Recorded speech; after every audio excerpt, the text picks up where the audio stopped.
9.000 pontos. Hoje ela bateu 117.991. O que é isso? É exatamente o crescimento dos valores das ações, a mostrar que aqueles profetas do Apocalipse não tiveram sucesso, não. Que as empresas iam embora, que os empresários, tudo que as empresas iam tudo quebrar. Então, vou repetir, 109 mil quando iniciou no dia 1º de janeiro. Está em 117 mil. O dólar, que é um balizador para todos nós, porque é um mercado pequeno, muito sensível. O dólar, quando o governo iniciou, era 5,27. Ele bateu hoje 4,93. Poderia ficar desfilando esses índices para vocês aqui, mas preferi, então, dividir com vocês exatamente esse otimismo dos números da economia. Como eu disse, desses sim se beneficiam 220 milhões de pessoas. E a previsão, temos reunião do cupom na semana que vem. O cupom, na última reunião, este governo assumiu com juros a 13,75, já baixou 0,5, está em 13,25, com uma perspectiva de baixar ou 0,5 ou até 0,75. Como nós temos discutido aqui, a baixa desses juros também ajuda indiretamente, porque se pode melhorar os índices de reposição. Então, esses números, dona Max, saíram hoje no fim da tarde, que a gente quer comemorar, porque, como eu disse, isso influencia em tudo, na sua qualidade de vida, no seu índice de vida, no seu supermercado e outros índices mais. Então, só fazer uma correção. A previsão era 0,28 e a inflação ficou em 0,23, mas ela mostra aceleração, viu? Não se iludam. O Brasil é um país milagroso, porque o aumento dos combustíveis nesse governo não chega na inflação, eu não sei como. Talvez seja esse novo dirigente do IBGE lá, né, que faz os cálculos e divulga os dados. O mesmo que era do IPEA, teve problema no IPEA porque os números foram manipulados. Agora ele está no IBGE, um cidadão que tem uma posição política bem clara pelas manifestações que já se manifestou. E eu quero dizer o seguinte, os senhores acham que estão vivendo em Nárnia, né? Pois é, eu gostaria que o senhor conversassem com os donos de mais de 400 mil empresas que encerraram as atividades no Brasil desde o dia 1º de janeiro. Esses cidadãos certamente vão dizer para vocês o país de verdade que vocês estão vivendo. E é engraçado, é uma dicotomia. O Brasil vivia numa harmonia econômica e recebia da imprensa um inferno. Agora nós estamos, aos poucos, indo para o inferno e as informações que nos são passadas são de um paraíso. Mas lembre-se, você pode enganar uma pessoa por muito tempo. Você pode enganar muitas pessoas por pouco tempo, mas você não pode enganar todos o tempo todo. Logo, logo, os números verdadeiros começam a surgir. Aliás, já estão surgindo. É só olhar no supermercado. Bem, de qualquer maneira, vão surgir, vem, dona Maria, para quem anunciava que sairia já, que já começaria tudo quebrado, então já mudou até a data da tragédia. Os profetas do Apocalipse mudaram a data do Apocalipse. Logo vão começar a aparecer. Mas, dona Maria, tem mais números para comparar. Por favor. Terminou em 31/12, a gasolina estava 6,47, 6,50 e ainda não havia sido feita a desoneração. Com a desoneração, para quem sabe, são impostos que foram tirados, e depois vai ser minha segunda matéria de compensação aqui. Essa desoneração, e mesmo com a desoneração, se encontra gasolina desde 5,39 a 5,79, 5,89, então ainda bem abaixo e já repondo os estados e municípios nos impostos que lhe foram tirados num período eleitoral para beneficiar aquele que tirou. A quem eu não critiquei, de novo com a minha coerência, porque sendo para beneficiar o povo, não me interessa se o benefício é eleitoral, se está querendo ganhar a eleição, o povo ganhou. Então, se desonerou, naquele momento se baixou a gasolina, que bom, comemorei e vou comemorar sempre. Mas agora ela consegue estar menor e bem menor, mesmo com a desoneração. Então, estados e municípios já estão recebendo sua parte e nós, felizmente, os índices. Estamos com a carne, dona Magda, preço de 2018. Os preços hoje da gasolina, da carne é o que se cobrava em 2018. Então, esses são números objetivos. Agora, se o IBGE está fraudado, isso e aquilo, a responsabilidade é de quem acusa. Eu não conheço ninguém de IBGE, não conhecia antes e nem vou conhecer depois, porque minha área é outra. Luciano.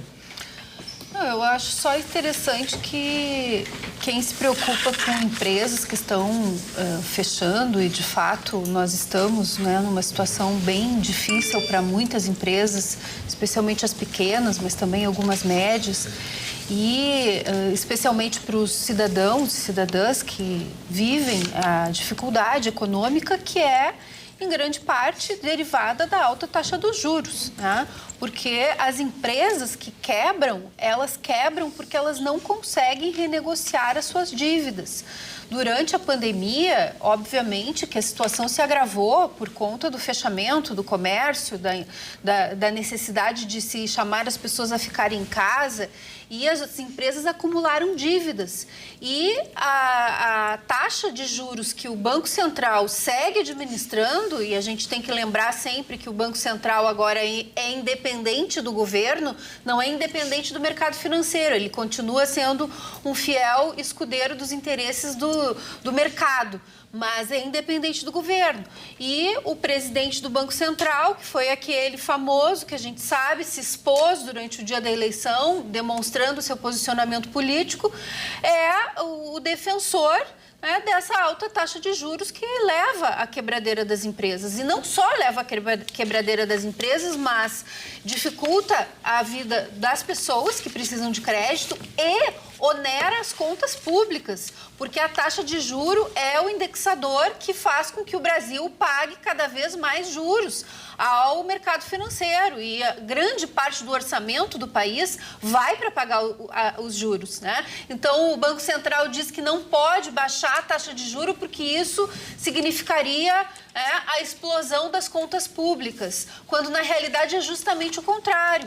A taxa de juros é o que leva à explosão das contas públicas, porque obriga o país a pagar bilhões de reais aos donos dos títulos que financiam essa dívida. Então, é realmente uma situação bem difícil para as empresas que não conseguem reduzir o seu nível de endividamento. E esse índice da inflação abaixo, né, do que estava sendo previsto, eu sinceramente não tenho o que comemorar, e eu imagino que o trabalhador também, porque a sensação que eu tenho na prática, não levando em conta índices e nomes e siglas, é que o salário encolheu. Milagrosamente, não sei o fenômeno que aconteceu, mas está bem difícil. A cada ida no supermercado, nós percebemos que o nosso salário, o nosso poder de compra está cada vez menor. Então, que milagre é esse, que é uma inflação contida e o salário do trabalhador não consegue acompanhar os índices, e estamos cada vez com mais dificuldades? Vitorino. Magda, sobre taxa de juros não vou falar, porque eu já opinei aqui várias vezes. A taxa de juros é a bola da vez, né? Então, tudo agora é culpa da taxa de juros. Mas, sobre a Voz do Brasil, quero dizer o seguinte: a gasolina desonerada ficou abaixo de R$5. E ela não está desonerada, ela foi onerada outra vez. Não apenas com o ICMS, mas também com a volta dos tributos federais. A gasolina hoje está rondando R$6, em alguns lugares quase 7. Então, não é verdade que a gasolina está mais barata. Assim, não, a gasolina desonerada ficou abaixo de R$5. Esses são os dados que se tinha depois que se renegociou o ICMS dos estados. Agora, em relação aos índices inflacionários, eu quero que a inflação caia, assim. Eu não vou torcer contra o piloto estando dentro do avião. Mas, na verdade, o 0,28 que era esperado era um 0,28 de aceleração, que não aconteceu nessa intensidade. Mas aconteceu sim a aceleração, porque o 0,23 é uma aceleração. Agora, em relação a esses dados comparativos de que caiu o preço da carne, caiu... Bom, aí a teoria, eu deixo que os senhores avaliem, afinal de contas, os senhores vão ao supermercado todos os dias, tire suas próprias conclusões. Dona Magda, não preciso me desculpar se o Vitorino não entendeu, possivelmente os telespectadores também não entenderam. Efetivamente, eu disse que agora está onerado, até por isso que eu disse. E os estados, então, finalmente estão recebendo seus tributos também. Hoje está onerado sim. Se ficou mal entendido, aceito a correção e agradeço a colaboração. Bom, por aqui, o nosso estado, o governo do Rio Grande do Sul, nesta terça-feira, depositou 6,8 milhões de reais para 43 municípios e 7 hospitais do Vale do Taquari. todos eles, atingidos pelas enchentes das últimas semanas. Esse anúncio foi feito pelo vice-governador, Gabriel Souza, e também pela titular da Secretaria Estadual de Saúde, Arita Bergman. Isso tudo foi falado na Prefeitura de Encantado, onde o gabinete do vice-governador está instalado. Portanto, o governo gaúcho anunciou hoje e já fez esse repasse para auxílio dos municípios e hospitais que foram afetados pelo ciclone. Ciclone que, Vera Armando...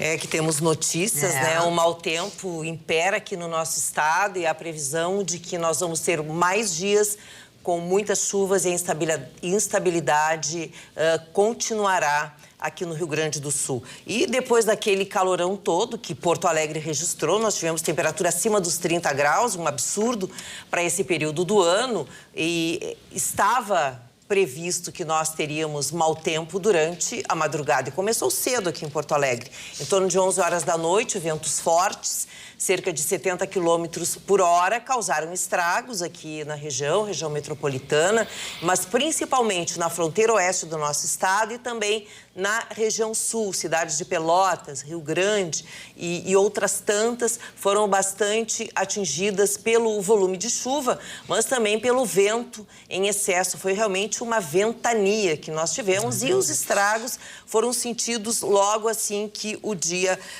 clareou. Para vocês terem uma ideia, os voos também foram prejudicados, muitas aeronaves não conseguiram aterrissar aqui no Aeroporto Internacional Salgado Filho, tiveram que arremeter e voltar, por exemplo, voos que estavam vindo de São Paulo tiveram que retornar para Guarulhos. Isso fez com que as aeronaves, não chegando a Porto Alegre, não tinham aviões para decolar no amanhecer. Então, houve atraso, foi uma manhã bem complicada para quem tinha compromissos. Ou aqui na capital, os que não conseguiam chegar, ou os que precisavam se deslocar de Porto Alegre para outros destinos, porque não havia aeronaves à disposição. Houve queda de árvores, postes e placas, e é claro que os semáforos também foram atingidos e ficaram inoperantes. Nós temos informações também que residências e estabelecimentos foram destelhados aqui no nosso estado e, em razão desta ventania e das fortes chuvas, cerca de 80 mil pontos de luz amanheceram sem energia elétrica. E vamos continuar tendo problemas com o tempo nos próximos dias. Portanto, prestem muita atenção nos alertas da Defesa Civil, e o governo do estado também está se preocupando em chamar a atenção da população para os riscos que todos nós poderemos correr. Acreditem naquilo que estão dizendo para vocês, porque a gente não acreditou, né? Nessa primeira vez, e a gente viu os danos todos, as mortes, uma verdadeira tragédia. Luciano. Hoje a Assembleia Legislativa votou o projeto que transfere para o Executivo 20 milhões do orçamento para ajudar, né, na recuperação das cidades e das famílias. E eu acho que é também importante a gente avaliar, já que nós estamos numa situação tão frequente de emergência climática, né? E agora já estamos aí diante da possibilidade de outra enchente, de outros eventos perigosos para a população. Esses alertas que a Defesa Civil envia pelo celular, e eu recebo também, sou cadastrada, são importantes, mas eles são insuficientes, porque seria importante que o alerta fosse mais municipalizado, né? Então, que a pessoa recebesse um alerta dizendo: o seu município está sob risco, você deve proceder de tal maneira. Inclusive pensando rotas, né, de fuga das pessoas, de para onde elas devem ir. Por exemplo, para onde as pessoas de Roca Salles ou de Mussum poderiam ter ido naquele momento se tivessem recebido um alerta eficaz, dizendo para elas saírem de casa. Inclusive, o INMET tem insistido muito nisso, né, de que foram feitos alertas de que haveria uma enxurrada muito forte naquela região. Então, claro, para agora, para os próximos dias, isso não vai ser possível, mas urge que a Defesa Civil, que o governo do estado pense num modelo mais eficaz de alerta para que as pessoas saibam para onde elas devem ir no momento em que o seu domicílio está em risco de inundação ou de alguma outra situação emergencial. Vitorino. Magda, uma tragédia como essa, ela dá margem a muitas coisas, muitas acusações, vídeos, enfim, que depois não se confirmam. Quer dizer, primeiro foi aquela história das turbinas, não sei o quê, que era uma bobagem. As 3 represas lá são represas de vazão, elas não têm comportas, portanto, aquela história de que abrir as comportas, fizeram isso, é bobagem. Os técnicos e engenheiros que eu conversei, todos eles disseram a mesma coisa. Estão procurando o cabelo em ovo. As comportas ali, muito pelo contrário, os caras que construíram aquelas comportas têm que ser elogiados, porque elas resistiram. As 3 barragens resistiram a uma pressão nunca antes imaginada. Então, vamos descartar esse negócio, parar com essa coisa de que, pois é, as comportas. Não, a água provocou aquele estrago. Depois teve um vídeo de uma moça que estava irritada porque disse que não sei o quê, que só quando o Lula chegasse não sei o quê. Pô, o Lula não vinha e nem tinha programação para vir. Ela disse que se enganou, que era em relação ao Alckmin. Bom, veio a nota da Defesa Civil. O que acontece? Tem gente, e aí o Marconi vai gostar de saber disso, tem gente que ia buscar material, Marconi, como flagelado e levava para outras cidades para vender em estabelecimento comercial. Um absurdo. Aí foi detectada essa fraude e o que eles fizeram? As pessoas, para retirar material, para retirar comida, roupa, aquela coisa, a pessoa tinha que, no mínimo, tentar se identificar. Olha, você é moradora de onde? Você mora como? Pô, chegava um cara lá com uma Kombi, com uma caminhonete e queria encher d'água dizendo que era atingido. Não pode ser assim. Aí a moça se irritou, gravou aquele vídeo, mas ela já se desculpou e disse que o que ela quis dizer não era o que ela quis dizer. Agora está circulando um vídeo na internet que eu não sei se é verdade ou não, que é um vídeo dando conta de que num daqueles restaurantes de campanha, montados de forma absolutamente artesanal, que voluntários estão fazendo comida, mostra até um panelão de feijão, de arroz, coisa e tal, tem uma batida da vigilância sanitária. Não posso acreditar. Tomara que seja fake news. Tomara. Mas a pessoa que está falando diz, aqui estamos trabalhando assim, assim, assim. E ali está o pessoal da vigilância sanitária dando uma dura e ameaçando, porque era um restaurante de campanha, negócio de campanha montado na rua. Então, assim, quero pedir às pessoas, se alguém souber a origem desse vídeo, que já tem mais de 20 mil likes e mais de 60 mil visualizações, que nos passe informação se esse vídeo é verdadeiro, se isso é uma fake news, qual é a cidade que a vigilância sanitária foi dar atraque nessa cozinha de emergência, porque a gente tem a obrigação aqui de informar. E um caso como esse é muito sério.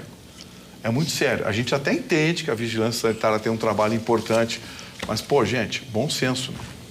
Numa hora como essa, bom senso. Então, eu peço, quem assistiu esse vídeo, quem sabe de que cidade é, da onde é, se esse vídeo é verdadeiro, se é fake, por favor, peço que mande mensagem para que a gente possa identificar melhor o fato.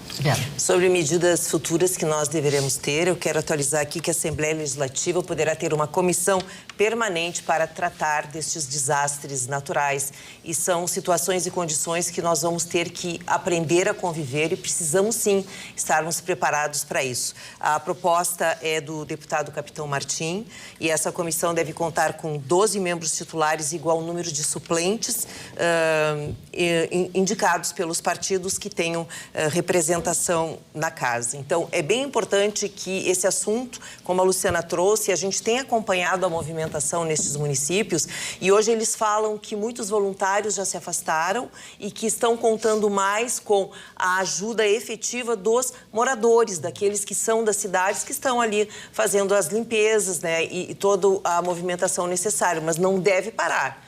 Devem ser retomadas as atividades até para a reconstrução dessas áreas que foram extremamente atingidas. Mas é importante que nós tenhamos um direcionamento, saber o que fazer nesses momentos de crise, de desastres naturais, quais as medidas tomadas, que sirenes devem ser acionadas, de que forma as pessoas devem evacuar as regiões. Então, não podemos esperar que novas tragédias venham a acontecer e que não estejamos preparados. Moisés, por favor.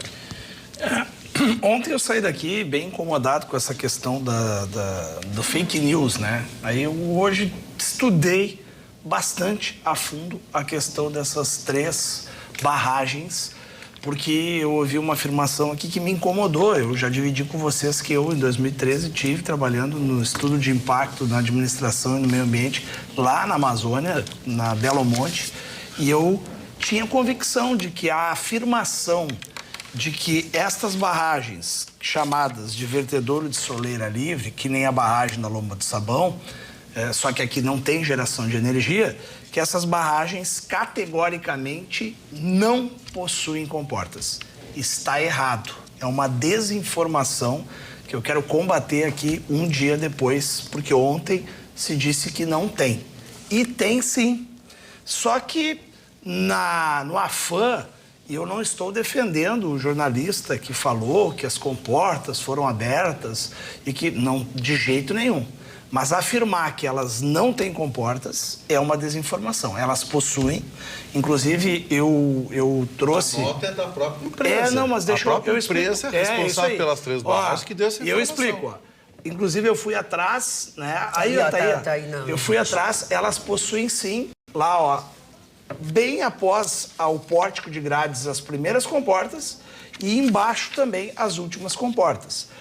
O que aconteceu? Foi que a empresa deu uma nota se defendendo e dizendo que realmente essas comportas não têm capacidade de influenciar com o tamanho dos milímetros que houver. A empresa deu a nota de que não tinha comporta. Tá, e aí o seguinte, aí a única agência que falou corretamente foi a Agência Nacional das Águas.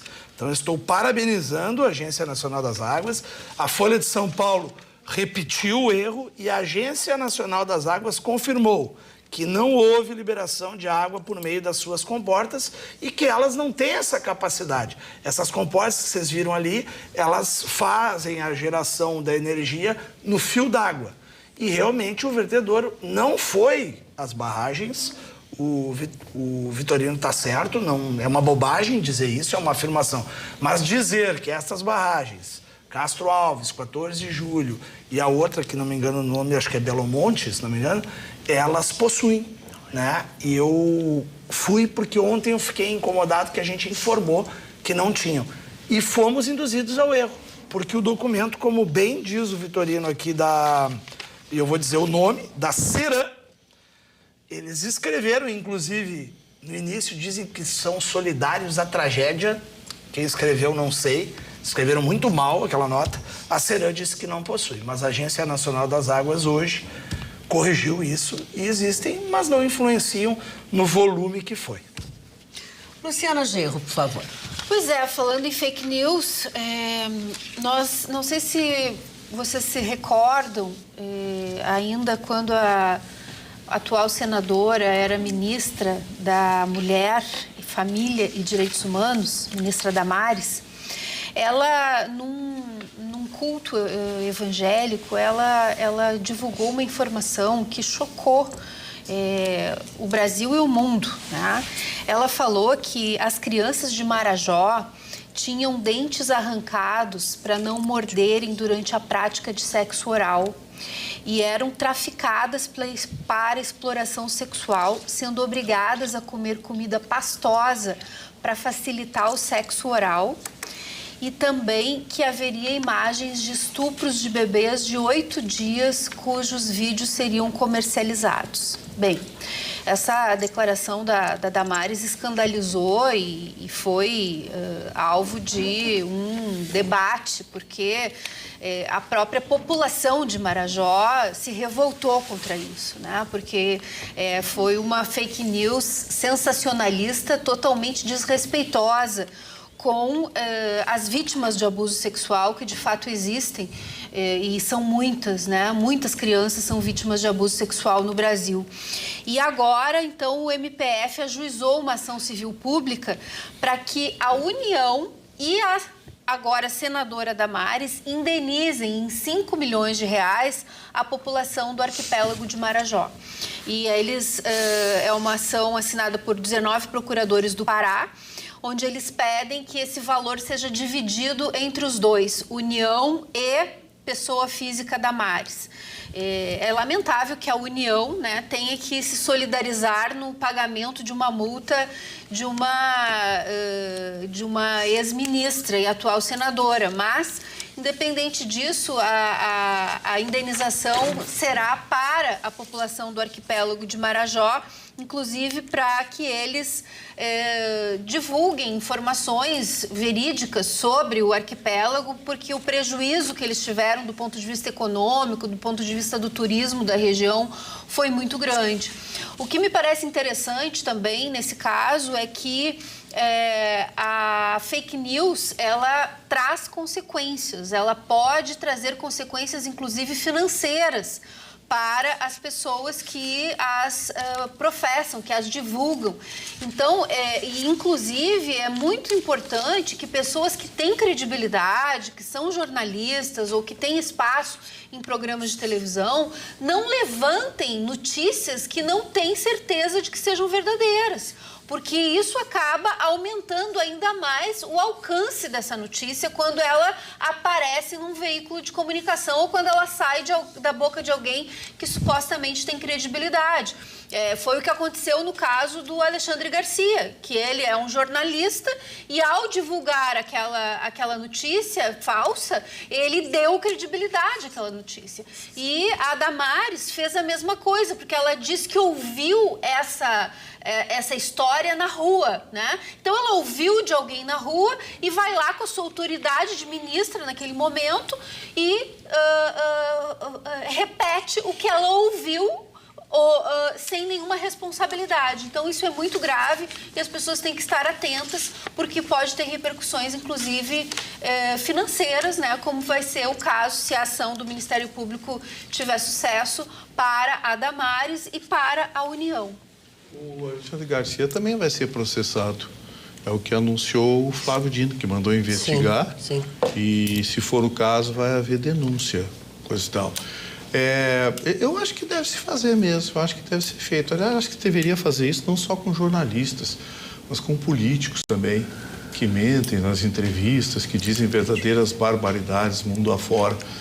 Só que o que nos provoca uma curiosidade é que vocês já notaram que isso acontece para um lado? Vocês já notaram que é só os conservadores que são processados, fake news, enfim, enquanto que Folhas de São Paulo, Grupo Globos e outras organizações dizem bobagens o dia inteiro e muitas vezes afirmam verdadeiras monstruosidades que depois tem que se desdizer e não acontece nada. Nada. O Ministério Federal não denuncia ninguém, não processa ninguém, não nada. São sempre conservadores, né? Alan dos Santos, enfim, eu poderia enumerar aqui uma dúzia de jornalistas, de profissionais que são processados por fake news. Uma escorregadela e pau deles, vamos destruí-lo. Enquanto isso, a máquina propaga verdadeiras barbaridades o dia inteiro e não acontece absolutamente nada. Então, vejam vocês que essa é mais uma retórica totalitária que tenta atribuir a uma ideologia algo que acontece nos dois campos, nos dois lados. Só que de um lado é punido, do outro não. Mas o Ministério Público não teria que ser acionado? Será que não falta denúncia também?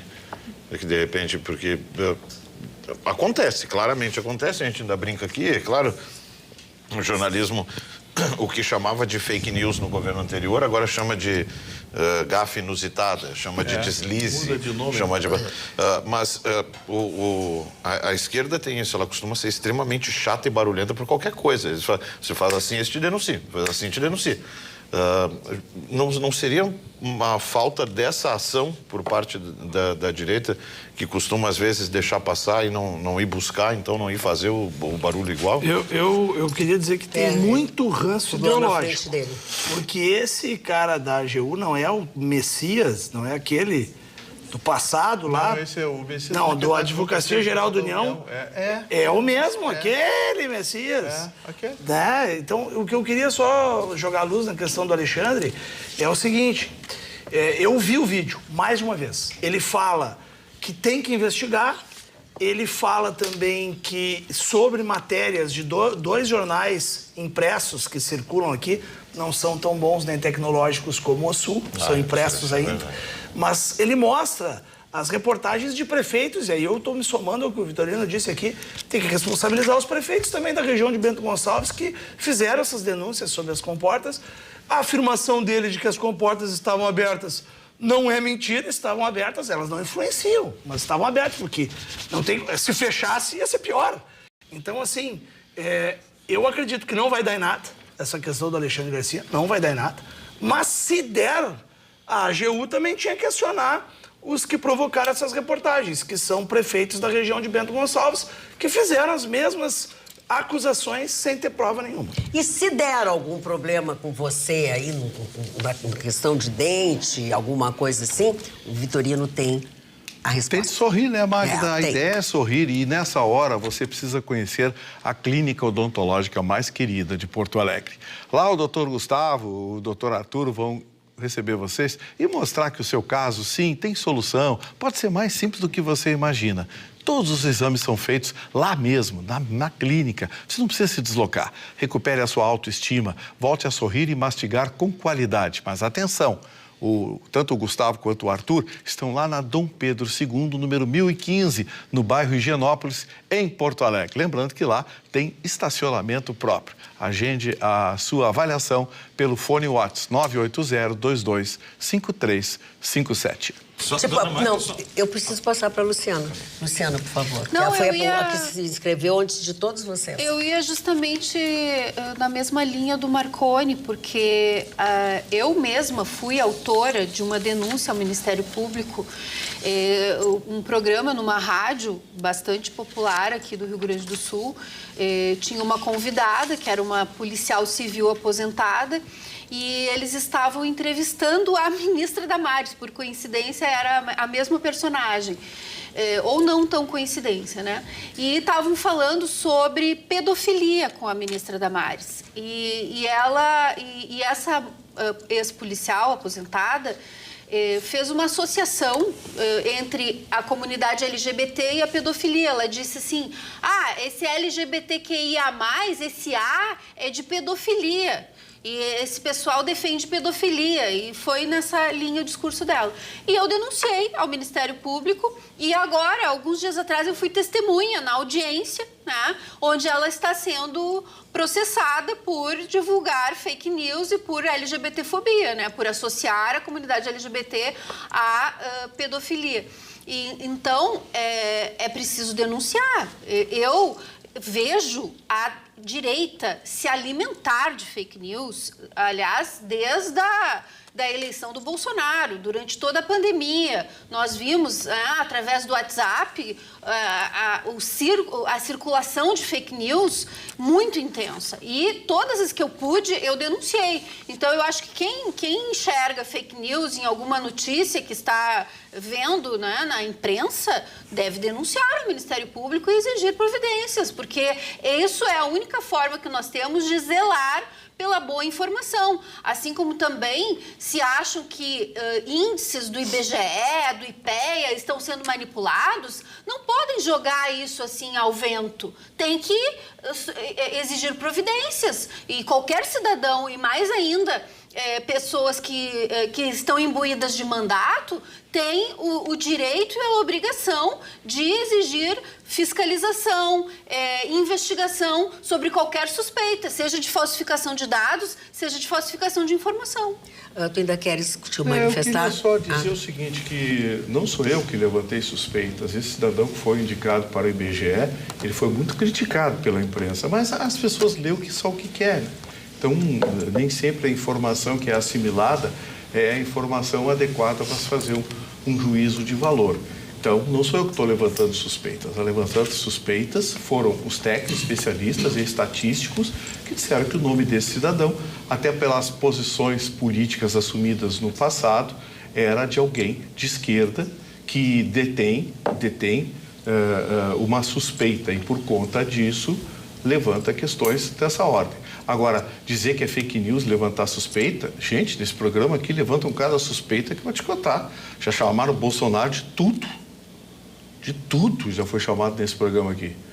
E a gente vir agora e falar de responsabilidade, eu acho muito suave a forma como se trata um lado e muito dura a forma como se trata outro. Fake news, que na verdade se chama mentira, existe sim, existe dos dois lados. A diferença é que hoje existe uma perseguição no país e dizer que o Bolsonaro se alimentou de fake news, eu acho isso um erro. Mas como não esquecem Bolsonaro, parabéns, presidente, o senhor continua sendo lembrado. Russo, por favor. Não tem como esquecer, são 27 inquéritos, né, dona Magda? A gente tem que tratar dos inquéritos que acontecem. Pessoa importante tem inquérito, a gente trata aqui. Eu só queria complementar a informação, porque também está sendo processada, também está sendo aquela moça que estava irritada, dona Magda. Ela estava irritada, ela foi lá entregar uma comida, pegou muitas barreiras, ela estava irritada, ela fez aquele vídeo, inventando aquela coisinha ali. Ela também vai ser processada. Marconi, por favor. É porque já a Marconi defendendo a Damares, essa dicotomia que é brabo, sabe? Você fala uma coisa, automaticamente outra. Por mim, eu quero que a Damares, por essa frase, essa declaração, ela que pague cada centavo pela besteira que disse. Mas o que eu falo é o seguinte, por exemplo, eu citei aqui quando eu trouxe a tal da facada Fest, né? E ninguém denunciou. Esse é que é o problema. Lá era um exemplo, aquilo lá não teve denúncia, foi encaminhado, acho que foi um dos filhos do Bolsonaro que encaminhou. E foi o Moro que tratou como uma manifestação artística de um coletivo de teatro. Meu Deus. A outra, quando o juiz, a outra, a Maria Flor, aquela a atriz, quando foi também não teve, sabe? Então assim, ali era um exemplo, aquela mulher ali, se você vai com tudo que ela disse, com os absurdos que ela falou de Bolsonaro, teve mais uns 2 youtubers também que falaram uns absurdos, mentiram, ameaçaram, fizeram horrores de coisa. Só que, assim, se usa muito como informação para se abater. Olha isso, olhem isso, olha o que estão falando, olha o que estão falando. Mas pega um desses e mete denúncia, mete o Ministério Público, vai para cima. Porque tá certo, quando eu digo que é chata e barulhenta de ficar, qualquer respiro, tá no direito. Como a Luciana disse, qualquer cidadão pode ser, não gostei, denuncia. Se vai andar, se não vai, não sei. Mas o que falta é assim, dá a impressão de que o outro lado não faz, ou de que não há uma reação.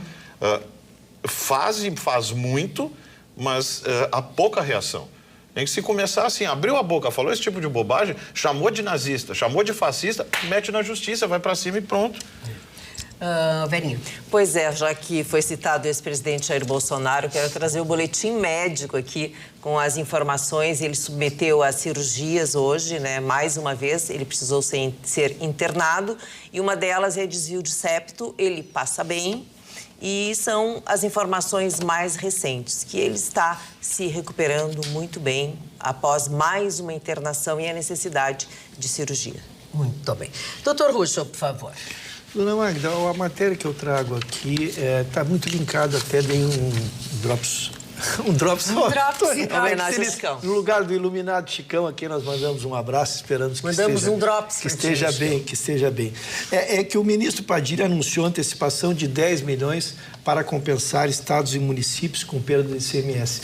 E essa matéria é muito importante, os colegas já versaram sobre ela, que as dificuldades que municípios estão passando por falta de verbas, seja porque estavam atrasadas, ou seja porque não estavam sendo feitas.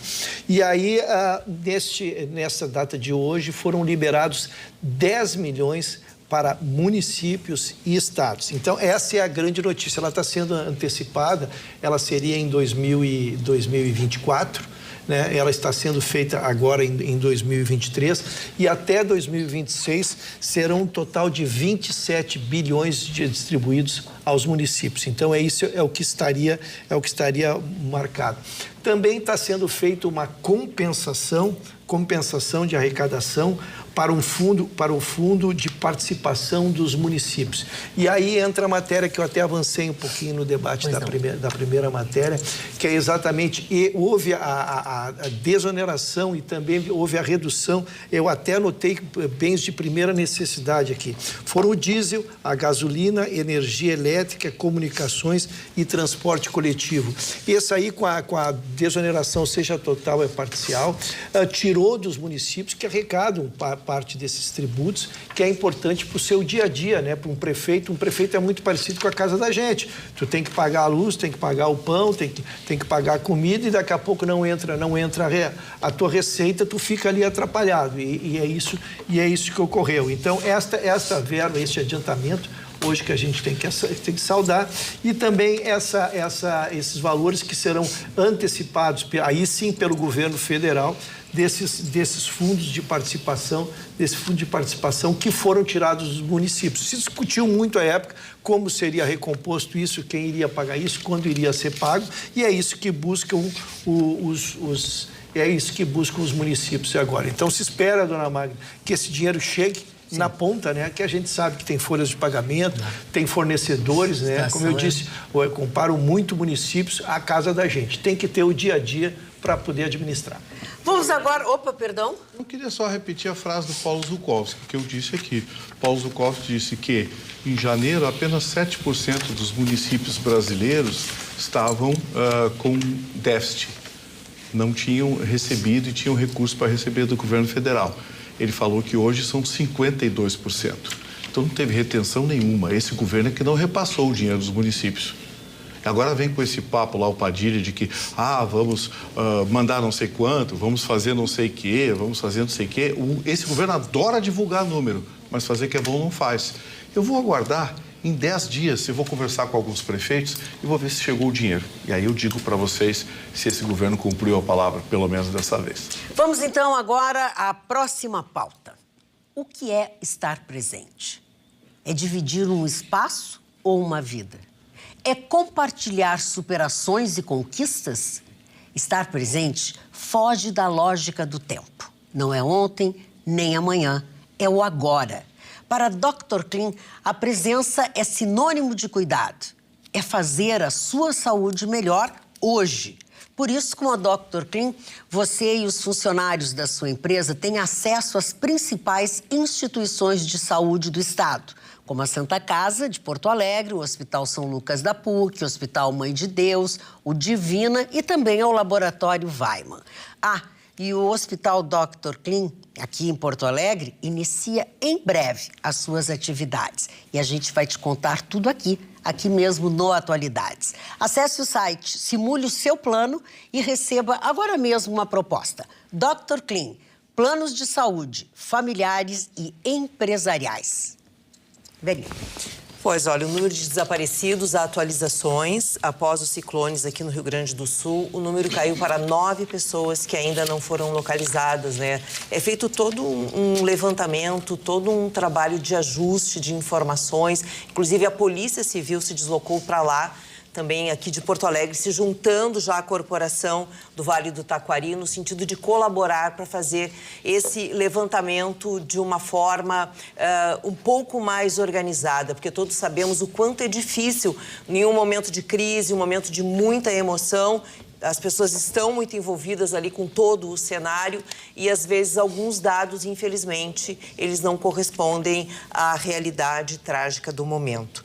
Então, os números chegam a 47 mortos, foram números divulgados hoje pela Defesa Civil e também confirmado pelo vice-governador do estado, Gabriel Souza, que está com o seu gabinete lá no Vale do Taquari. Eu achei interessante, Verinha, se tu me permite, Magda, que o número de desaparecidos diminuiu sensivelmente, mas não aumentou o número de mortos. Exatamente. Então, essas pessoas foram localizadas, né? Ou elas estavam sendo contadas duplamente. Enfim, a gente não sabe, não tem essa informação. Não há essa informação. Mas o bom é que eu imaginava, quando a gente via aqueles números, eu imaginava que poderíamos chegar a quase 100 mortos, né? Porque a gente imagina que os desaparecidos vão ser encontrados mortos, mas felizmente não foi isso que aconteceu. É verdade, essa é a boa notícia. Gustavo Vitorino. Magda, o presidente Lula, através da sua assessoria, está elaborando o projeto, o orçamento para 2024. E nesse orçamento, os números divulgados pelo gabinete da Casa Civil, do governo, dão conta de que o governo vai cortar 708 milhões de reais das verbas destinadas a ações de prevenção e enfrentamento à criminalidade. Esse primeiro número surpreendeu a todos porque a promessa tanto do Flávio Dino quanto do do Lula era de incrementar o combate à criminalidade. No entanto, ele está cortando quase 1/3 das verbas destinadas a esse recurso. Surpreendeu muita gente e ele está sendo cobrado pela sua própria base eleitoral, porque a promessa do presidente era incrementar a luta contra o crime. O que ficou um pouco comprometido, porque na AGU ele desarticulou, acabou com a Divisão Especial de Combate ao Crime do Colarinho Branco, a corrupção. O presidente Lula acabou e, ao contrário, na AGU criou uma tal de Comissão de Defesa da Democracia e não sei o quê, que é um grupo de 2 dezenas de advogados pagos a peso de ouro para processar quem critica o governo, quem ataca o governo. Vai ao contrário daquilo que se tinha dito e vai ao contrário daquilo que se tinha como tema principal, que era a promessa de incremento, porque o governo disse que ia tirar a arma do cidadão, mas ia aumentar a luta contra a criminalidade. Pois bem, acabou com uma ferramenta poderosa de combate à corrupção e agora vai acabar também com os recursos e os fundos voltados às ações contra a criminalidade federais e o repasse aos estados. E o cidadão vai continuar desarmado. Luciana, por favor, tem outro assunto. Bem, hoje o dia começou com uma ação da Polícia Federal no Rio de Janeiro contra militares que integraram o gabinete da intervenção federal no Rio. Vocês se recordam, em 2018, houve uma intervenção federal no Rio de Janeiro e o general Souza, Walter Braga Neto, foi nomeado interventor. E agora veio à tona um conjunto de denúncias de corrupção nessa intervenção. O que a Polícia Federal fez? Ela recebeu dos Estados Unidos uma notícia de que teria havido um possível desvio de recursos quando eles estavam investigando uma outra questão que não tinha nada a ver com o Brasil. A polícia americana estava investigando o atentado ao presidente do Haiti, o Jovenel Moïse, em julho de 2021. E nessa investigação, eles descobriram uma empresa que estava fazendo contratação superfaturada e avisaram o Brasil, porque era a mesma empresa que estava também atuando na venda de coletes balísticos na intervenção do Rio de Janeiro. Então, foram 9.360 coletes balísticos comprados com sobrepreço de 4,6 milhões de reais. O acordo acabou cancelado e o valor foi estornado, quer dizer, não houve o prejuízo, mas a Polícia Federal seguiu investigando para saber quem é que tentou fazer a fraude. E chegaram, então, a empresários e militares que estariam envolvidos nisso.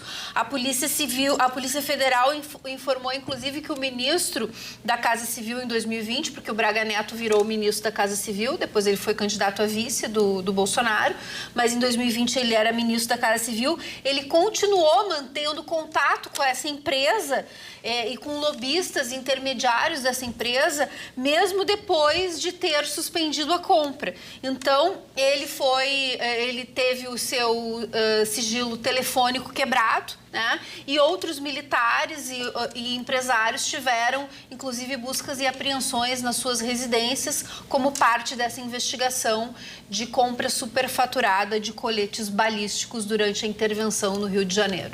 Dona Magda, a gente está acompanhando esse caso aí, porque ele teria feito um jantar na casa dele com essa turminha aí. Sim. Na própria casa dele, depois de tudo isso ter acontecido.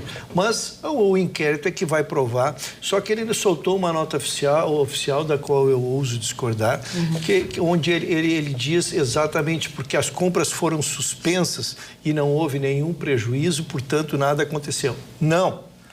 Tu tentares dar um golpe de milhões também responsabiliza quem tentou fazê-lo. Felizmente, não houve prejuízo para a nação, porque foi descoberto. Se ele participou ou não, é isso quem vai dizer é o inquérito, e nós não vamos ser levianos de já afirmar da participação deles. Mas esse é o inquérito. Essa busca e apreensão e essas coisas não envolveu ele só teve o telefônico e o telemático. O telemático também que foi acrescentado, foi cobrado. Mas é um inquérito que vai andar e a gente vai estar aqui acompanhando. Perfeito. Rafael Marconi, por favor. Pois é, dona Magda, a gente fala tanto aqui em avanços econômicos, né, em alternativas, até para a busca de novos empregos, e a gente tem falado bastante sobre os idosos, né? Algumas empresas que estão buscando vagas para as pessoas mais velhas e estão encontrando dificuldade em efetivar essas funções por causa de um certo distanciamento dessas pessoas de um pouco mais de idade e a tecnologia. E não é só isso, não é só para as pessoas de mais idade, não. Segundo os números divulgados pela ONU hoje, um braço da ONU, né, que tem a União Internacional de Telecomunicações, nós tivemos um número ainda maior, o que é preocupante, porque a tendência seria que esse número fosse diminuindo, de pessoas conectadas à internet, de qualquer maneira, seja a maneira que for, seja um chip no telefone, seja ter o hábito de ter em sua casa, chegar e navegar, ou no trabalho, seja lá onde for. Embora esse número de pessoas conectadas nunca tenha sido tão alto, o número dos não conectados vem crescendo. Por quê? Porque você chega até uma certa idade e você nem conta. Mas então tem pessoas que no último ano atingiram uma idade que você agora já pode calcular se estão inseridas ou não, e a grande maioria, infelizmente, não estão. São 2 bilhões e 600 milhões de pessoas no mundo não têm acesso à internet. Não tem. E isso hoje a gente sabe que seja para condição bancária, seja para saúde, de alguma forma vai lhe faltar algo, né? E até mesmo, e principalmente, na questão de conseguir novas oportunidades no mercado de trabalho. As pessoas conectadas representam para a ONU 67% da população mundial, mas isso está tudo certo, então assim, ok, né? O que está certo, a gente tem que se preocupar com o que não está certo. Então, é claro, a gente vai trazer uma situação para o Brasil onde uma grande parte do país nem saneamento tem, então falar de internet antes disso, sim, ok, eu entendo, né? Mas não se pode deixar passar com esse argumento, porque, como eu disse, o que está acontecendo não se consegue o emprego e há o desemprego, depois o desligar, porque chega o momento de passar para um próximo estágio, falta alguma coisa. Então, falta um novo conhecimento, falta um conhecimento mais aprofundado. E assim, quando eu digo conhecimento, site. Enviar um e-mail, né? Não estou nem falando em fazer uma programação, sim, né? Sim, Não é nada, sim. né? Então, é muito difícil entender e assimilar uma pessoa que se candidata a uma vaga de trabalho nesse momento, estando diante, né, desse distanciamento tão grande. 1/3 da população mundial que está longe de qualquer forma da internet. As últimas estimativas dão conta que a pandemia fez isso mais ainda. Há uma questão comportamental que até por acaso a gente sempre cita aqui, eu sempre cito, a nossa geração que pegou a transição, né, do analógico para o digital. Eu tenho certeza que o Gustavo foi um deles, assim, quando isso chegou, mergulhou de cabeça para aprender, deixa vir, sabe, quer saber como é que é o modem, como é que mexe, e há de um certo tempo para cá, essas inovações, há uma certa defesa, um certo ranço, né? Então você fala de uma nova tecnologia, só que isso vai fazendo falta, né? Hoje nós demos... Só que isso não tem a ver com classe social, não. Não tem, não. Assim, são as pessoas carentes, de repente não tem equipamento. Não. Não, em todas as classes sociais existe uma certa resistência. Eu até protocolei um projeto lá daquele negócio do cardápio, lembra? Lembro. 10% da lotação tem cardápio sim. físico, coisa e tal. Porque dificilmente você acha uma pessoa com mais de 60, 65 anos hábil de internet, de computador, essas coisas. Pois é, isso aqui me impressiona. É muito significativo. Porque eu me lembro da minha avó quando chegou, por exemplo, que ela descobriu que dava para buscar coisa de tricô e crochê, esses negócios na internet. Cara, ela fazia os negócios, ela achava site, montava pasta, tinha as coisinhas tudo dela.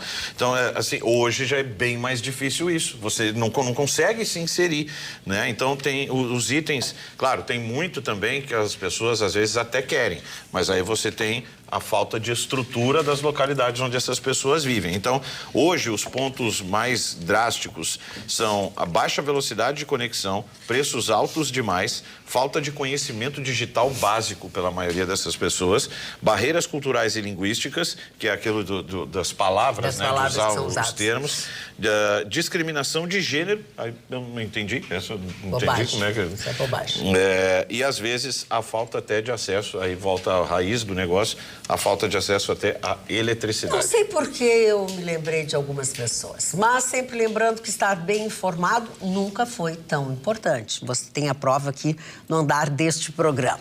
Há mais de 20 anos que o Jornal O Sul leva até você, que é o leitor, jornalismo de qualidade, independência editorial, opinião e prestação de serviço. É fácil, você baixa o aplicativo, não custa absolutamente nada, você se cadastra e passa a receber a newsletter do Jornal O Sul no seu WhatsApp ou no seu e-mail, Vera Armando. Pois é, hoje, 12 de setembro, é o dia do servidor penitenciário, né? Então, eles estão, sim, esses servidores, trabalhando, honrando a profissão, eles que atuam junto à Justiça e também na área da segurança, estão coordenando equipes de apenados, cerca de 140 que estão trabalhando lá na região do Vale do Taquari.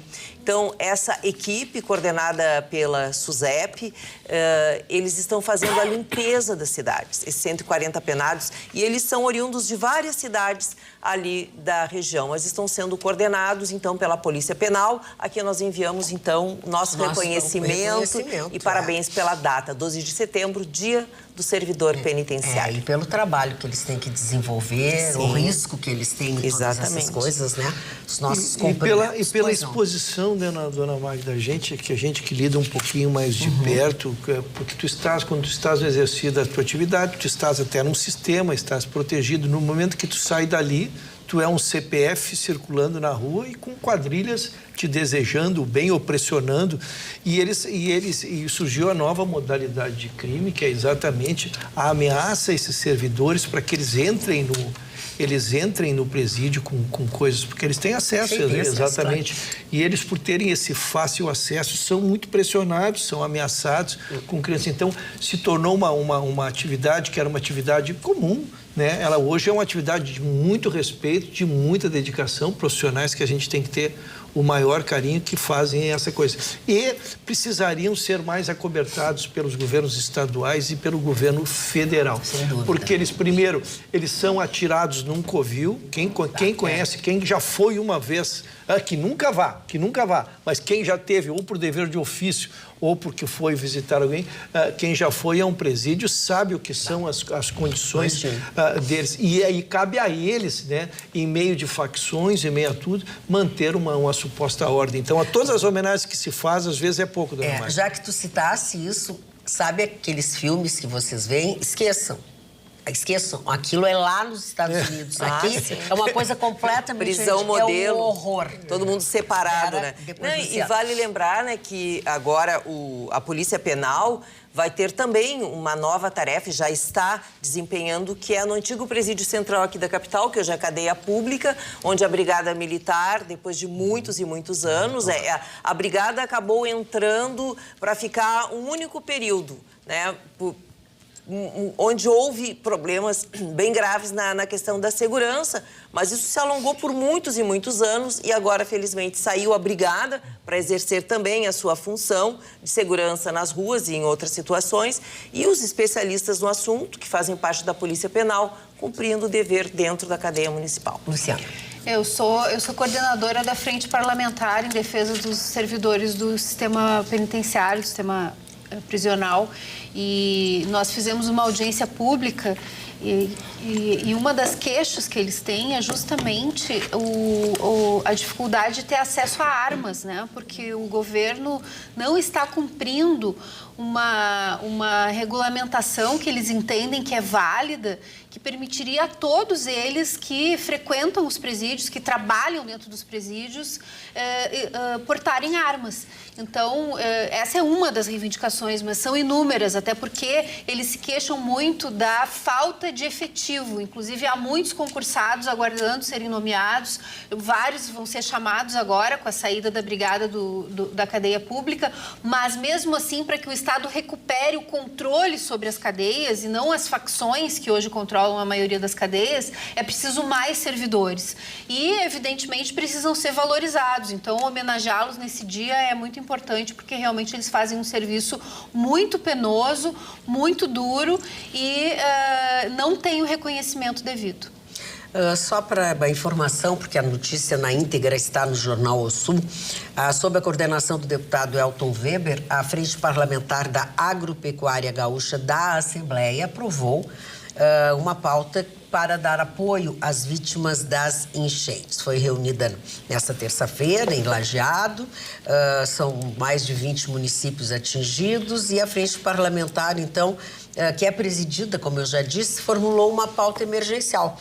O documento contém 12 itens que envolvem ministérios, órgãos governamentais, secretarias estaduais, que retrata a preocupação com a retomada da atividade econômica nas propriedades familiares, além da renda, claro, e também do sustento das famílias dos agricultores. E entre os pleitos federais está a suspensão imediata da cobrança de todas as operações de crédito rural vincendas, ou seja, que vão vencer nos próximos 180 dias e contratadas por agricultores e pecuaristas atingidos pela intempérie climática, bem como a anistia das operações de custeio e investimento que não são amparadas pelo programa Proagro ou que tenham seguro agrícola. Dona Magda, eu faz muito tempo que passei pelos jurídicos dos bancos. Na época, havia um seguro que garantia ao agricultor. Não sei se,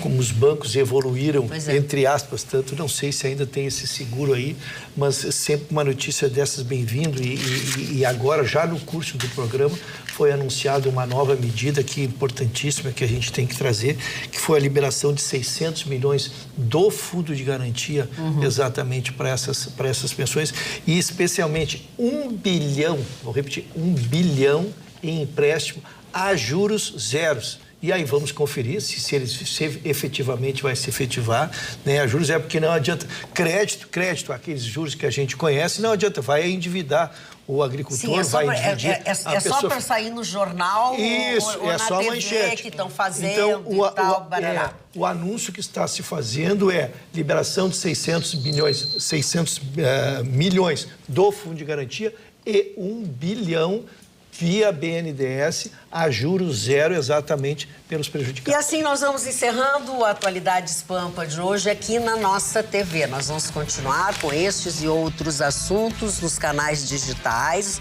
no YouTube, no Facebook. E aqui na TV nós retornamos amanhã, logo depois do Jornal da Pampa. Tenham todos uma boa noite e até amanhã.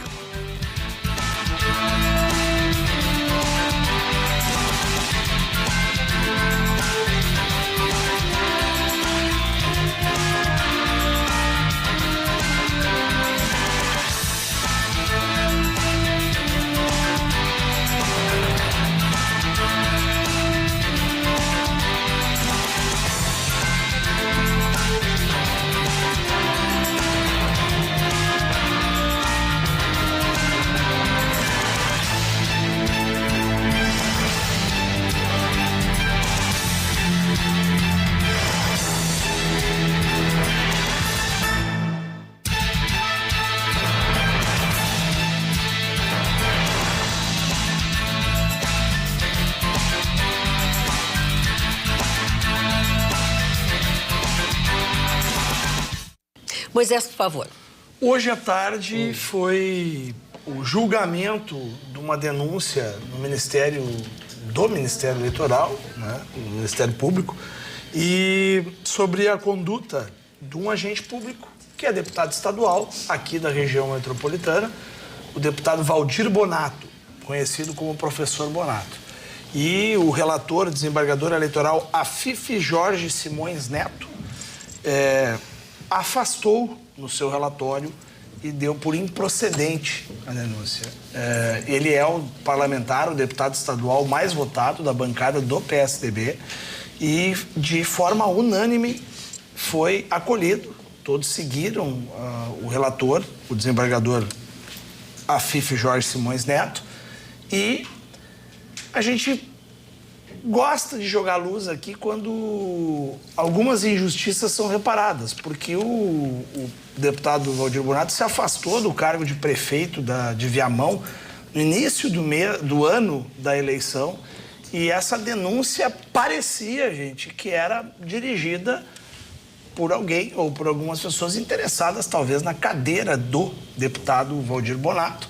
Tanto que, na hora da denúncia, se esqueceu que, em primeiro lugar, ele não era mais prefeito, então ele não estava dentro da administração, e a sua defesa se baseou em perguntar por que na denúncia não estava como co-réus o prefeito, né? O então prefeito, que hoje é o prefeito, o secretário da administração e a secretária da saúde, porque a denúncia partia de órgãos ali da vigilância sanitária, etc.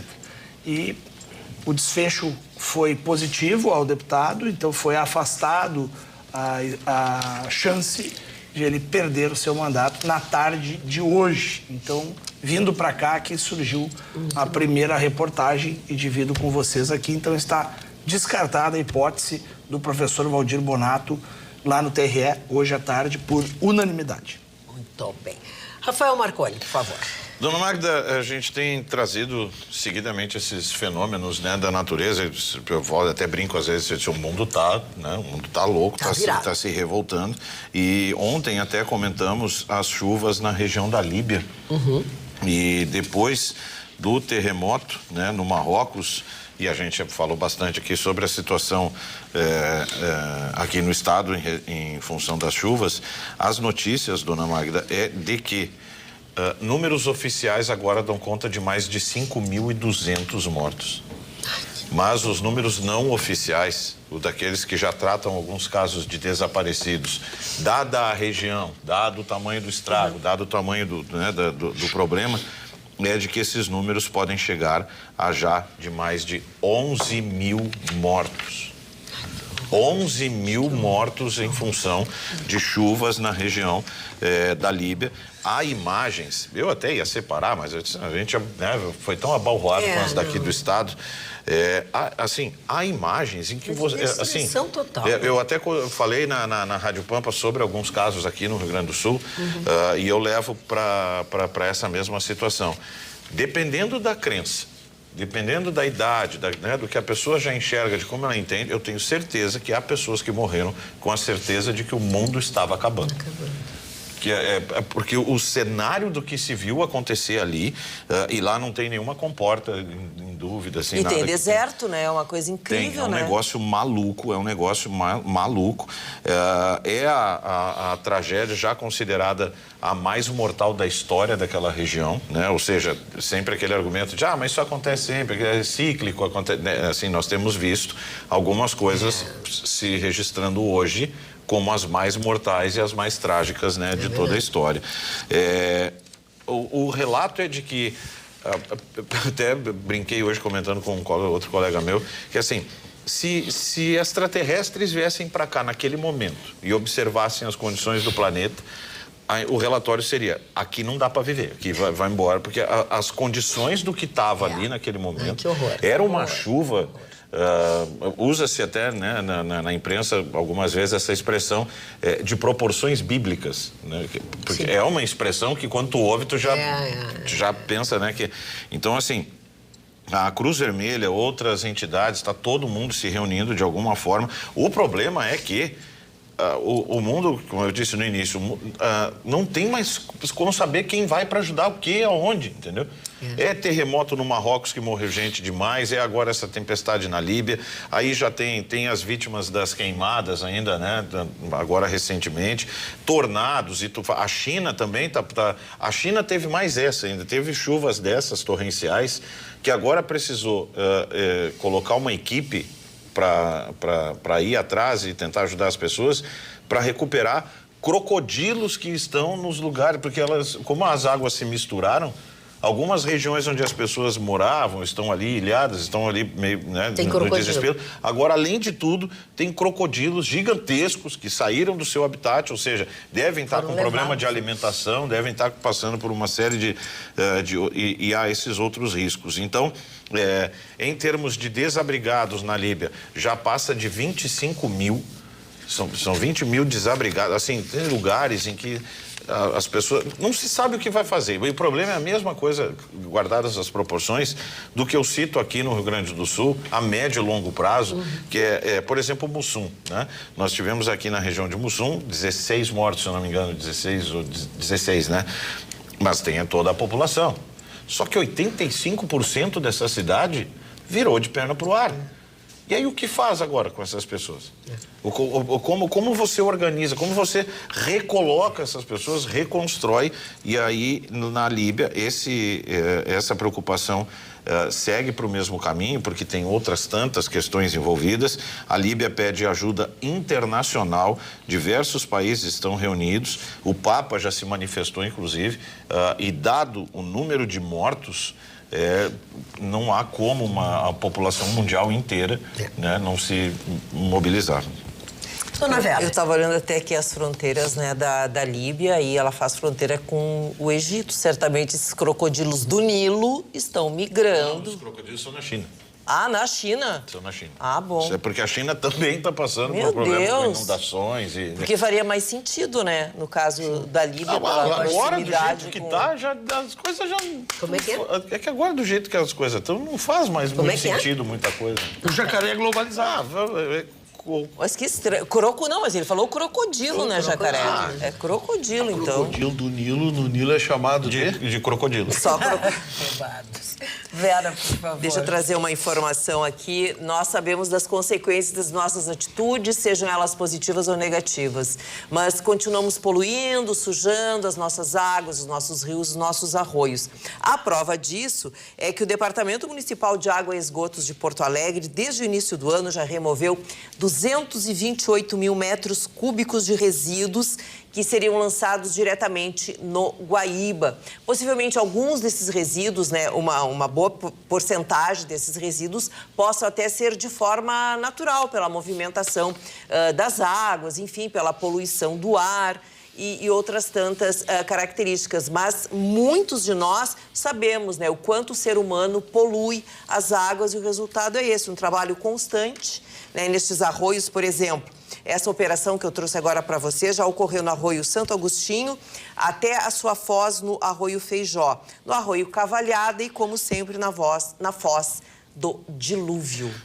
E rola coisa ali pelo dilúvio. É só ficar parado ali na Avenida Ipiranga. Dá para mobiliar a casa. É impressionante. Ai, que horror, pior Sim, é é sofá, verdade. geladeira, Pior que é fogão, verdade. Eu acompanhei aí, nos últimos dias, uma reunião que a Secretaria de Serviços Urbanos promoveu junto com o DEMAI, Vera, muito importante, porque nunca o Arroio Dilúvio tinha passado por esses pontos que desmoronaram ali no talude.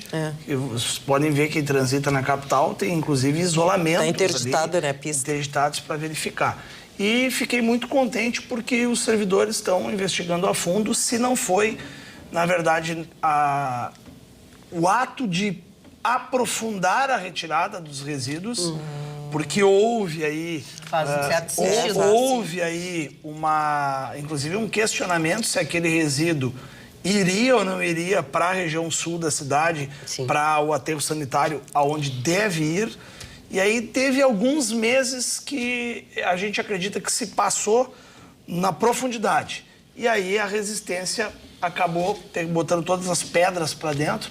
Nós temos vários pontos do Arroio Dilúvio nessa situação, e eu queria parabenizar porque viu os esforços do DEMAI, da Secretaria de Serviços Urbanos, do servidor Hélio, inclusive, que fez esse relato lá na Câmara para vários vereadores, de que eles estão em cima desse assunto. E como é importante, finalizo dizendo o seguinte, as pessoas não sabem, na Bento Gonçalves tem o Arroio Agrião que passa por baixo, ninguém vê. Mas do lado direito, de quem vai do centro para o bairro, existe, inclusive, um paliteiro, uma grade de aço ali, que quando vem enxurradas, Vocês não têm Que noção fica represado a ali. quantidade de pneus, caixa de cerveja, geladeira. Na última retirada de maio foram mais de 50 pneus no piloteiro. Eu já E vi aí, sofá e fogão se ser não retirado. tem o paliteiro, passa por Fica baixo pior. da Bento, estoura todos os bueiros do bairro Intercap. E os alagamentos, né? Que ocorrem. Mas eu fico assim, ó, extremamente impactada, porque esse é um trabalho constante que nunca tem fim. É um custo desnecessário, são riscos que toda a população corre, né, com o acúmulo desses resíduos. E nós sabemos que os alagamentos também têm origem, muitas vezes, desses procedimentos, né, errados, errôneos do ser humano. Mas, infelizmente, é um trabalho contínuo. Quer dizer, se deixarem de fazer esse trabalho as forças públicas, nós vamos ter as cidades alagadas. Mas não adianta, não há Quando que a jeito. gente vai se conscientizar? Eu morava perto daquela praça do... onde era Zive Hércules, aquela, sabe? Sei, Antiga lá Zive perto. Hércules. Atrás do, Até Zé, antigo, atrás do hein? Zequinha. Atrás do Zequinha, ali tem, eu Sei. morava... Passo da Areia ali? relativamente- Santa Maria Gorete. Eu recebia carta dizendo que era IAPI, que era Santa Maria Gorete, que era Passo Mas da tu Areia. recebia as cartas. Não sei, tava na caixinha. Então, eu tenho estava aquela na velha caixinha, história que se eu não sabe abro a que tá caixinha na do correio, caixinha? eu não tenho boleto. É. Então, né?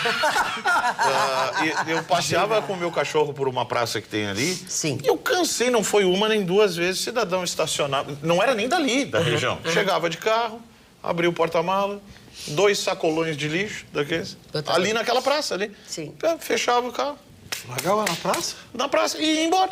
E vai embora. Que loucura. Ponto de coleta. Mas assim, era constante para eles aquilo, era lixo. Era ali. Sim, era uma que- lata de lixo. E por ali era assim. Ali é uma região que basta chover 2 minutos, deu problema. Pois é. Porque muito do pessoal aquele comportamento meio anos 80 de lidar com lixo, sabe? Sim. Como é que lida com lixo? É umas 5 da tarde, tem que tirar o lixo, já vai passar o caminhão. Fecha a sacola e bota no meio fio.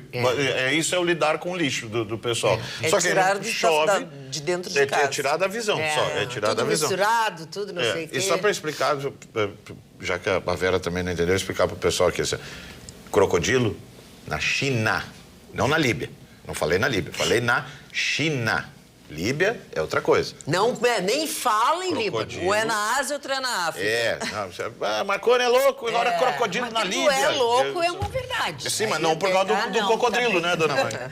Ô, Agora que dá para Rússio, pegar, fazer eu um monte até- de bolsa, eu até tocar um nem- monte de Lacoste. Eu até nem tenho muito a acrescentar, porque os colegas sempre... É que, na verdade, a gente tem a felicidade de falar para 11 milhões de gaúchos, né? E, às vezes, a gente tem que chamar o povo à reflexão, porque se repete um comportamento... Quando a gente vem aqui, não é com tom professoral, não é tentando querer consertar o mundo, mas é que, às vezes, a gente, como disse o Marconi, tá, qual é o hábito? O hábito é pegar e bota o lixinho ali. Não, a gente precisa revisar nossos comportamentos. Pessoal, é um absurdo que alguém pegue um fogão e jogue dentro do arroz de dilúvio ali. Porque se ele não foi aparecer por nada ali, alguém pegou, tem que descartar o meu fogão. Sofá? Já viu? Eu vi Não, sofá. olha só. Tudo que for... Eu já vi em estrada, a pessoa abrir o vidro do carro e atirar fralda. Ai, que Usada. nojo. Os argentinos, só- os argentinos no verão vinham pra cá, largavam esposa. Deixava as mulheres no posto de gasolina. Só para eu concluir, porque a gente tenta trazer e já trazer a solução. Hoje tem uma série se tu queres dar alguma coisa, tem uma série de entidades que recebem, que consertam, por exemplo, fogões, tu não precisa, ele já não serve mais para ti, porque talvez tu tenha um nível mais, que é alguma coisa melhor, mas tu podes doar este fogão e as pessoas arrumam e ele volta a funcionar na sua excelência. Então é revisar seus comportamentos. Espera um pouquinho, isso aqui eu não quero mais, mas alguém não quer, sério, ao invés é de super jogar útil no para alguém. dilúvio, ao invés de jogar, pega um telefone, hoje todo mundo tem celular e liga, consulta e dá. Eles buscam em casa, dona Maria. Tem as próprias comunidades, né, que estão bem perto da gente, é só chegar num desses bairros. Caritas faz esse Caritas serviço. São inúmeros, eu não também, quis tá? citar porque... cobra nada, né? Mas o Caritas é beneficente, que bom, né? não, eu tô dizendo que eu não quis citar exatamente para que não pareça que a gente está querendo direcionar. Mas existem inúmeras Só que entidades tu que não recebem. pode doar coisas muito estragadas, Com né? cupim, Não, por não, exemplo, não, eles não. não recolhem. Tem que Se ser tem coisas que tenham cupim, não vai. conserto. Não é tudo que eles recolhem. Não Se é é muito ferro velho, porcaria né? que tu tem em casa, nem eles levam. Outra coisa é se tu tá fazendo reforma, obra, alguma coisa, tu vai lá, paga pra botar aquele negócio na... Container. Caçamba estacionária. A caçamba. Caçamba estacionária. Aí tu vai em casa, quando tu volta, Tá cheio. Tem 35 sacolas de lixo. Eles pegam, é verdade. E tu fica cuidando de cantinho e não vem nenhum fela da mãe. Aí tu vira... Lotaram de lixo. E tá lá escrito não colocar lixo. Não colocar lixo. Ok, vamos encerrar o assunto do lixo. Pegar um pela... Vera. Eu vou ver que assunto eu trago agora para você. Não, eu tenho vários assuntos. Não, mas é que as pessoas querem saber da tua belíssima veste. Sério, é agora que eu vou contar? Agora então, deixa eu contar para agora. vocês. Hoje eu me vesti de vermelho, né? Porque amanhã nós temos o retorno do Campeonato Brasileiro, o Esporte Clube Internacional. Então eu aproveitei, coloquei esse blazer vermelho da Rabush, que é uma das minhas cores favoritas. Esse vermelho que é vida, que é sangue, que é emoção. Então, se você gosta desse tom de blazer, vá até a Rabush. Mas se você quer o blazer azul, tem no mesmo modelo, não tem problema. Tem azul, tem branco, tem várias tonalidades. O tecido é maravilhoso, não amassa e é super fácil, então, da gente levar até mesmo nas viagens. Rabush Praia de Belas é a loja que eu visito semanalmente e aí eu trago os modelitos da semana, sempre atualizados, para vocês poderem apreciar aqui no Atualidades. Vou linkar, ia linkar com um assunto com a dona Mel. Ah, então, por favor. Só se a senhora me Com a autorizar, Rabush? Não, com a Rabush. Aí vem futebol aí, quer ver? Não, mas mas um ex-jogador, a notícia é do ex-jogador, tu falasse no teu querido Internacional na quarta, o azul do Grêmio na quinta, que Vamos também lá, que às 9h30. Eu tenho mais assuntos. Por favor, mas eu cedo a vez, se Não, por favor. É que nós temos um ex-jogador que passou aqui pelo Sul, jogou nos principais clubes, jogou em Palmeiras e esteve aqui no Grêmio em 2011, o jogador Kleber. O jogador Kleber, ele era um jogador muito voluntarioso, um jogador de muita força. É o gladiador? O Kleber gladiador. Um jogador de muita força, ele foi contratado naquela oportunidade para o Grêmio inaugurar a arena, que se vincular ao nome dele de Kleber Gladiador com a arena. E ele virou notícias agora, em 2023, por fatos não tão recomendáveis. Não tão legais.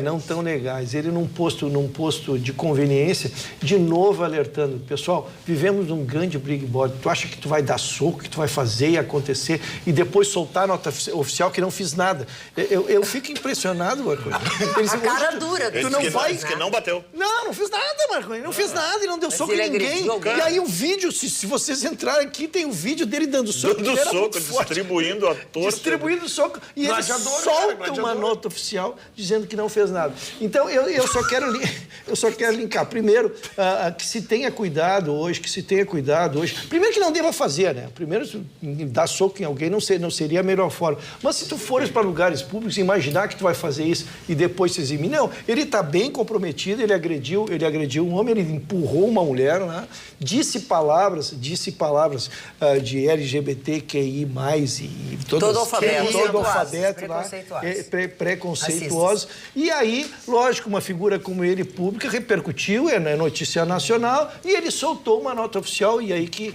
é o... Dizendo mote, que ele não fez nada, né? Tu olhando, porque a notícia traz a declaração dele e o vídeo dando soco. Era ele. Porque não foi... Inteligência artificial. Não foi ele que num jogo mandou o fair play pra casa do chapéu também, quando os caras foram parar o jogo, o fair play, fair play, o diabo.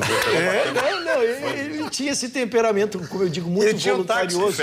Muito voluntarioso, mas fora do campo não se recomenda. Então, espero que ele pegue um bom advogado, porque ele tem confusão pela frente, dona Marta. Que pena, né, Ruxa, que eu lembro que ele teve uma lesão bem importante, né, num dos tornozelos, uma fratura extremamente grave. Ele fez uma cirurgia com colocação de placas, pinos e fios e tudo que era de direito, e ele conseguiu se restabelecer e voltou a jogar, né? E agora voltou a jogar, mas nunca mais do nível que ele era. Não, claro que não.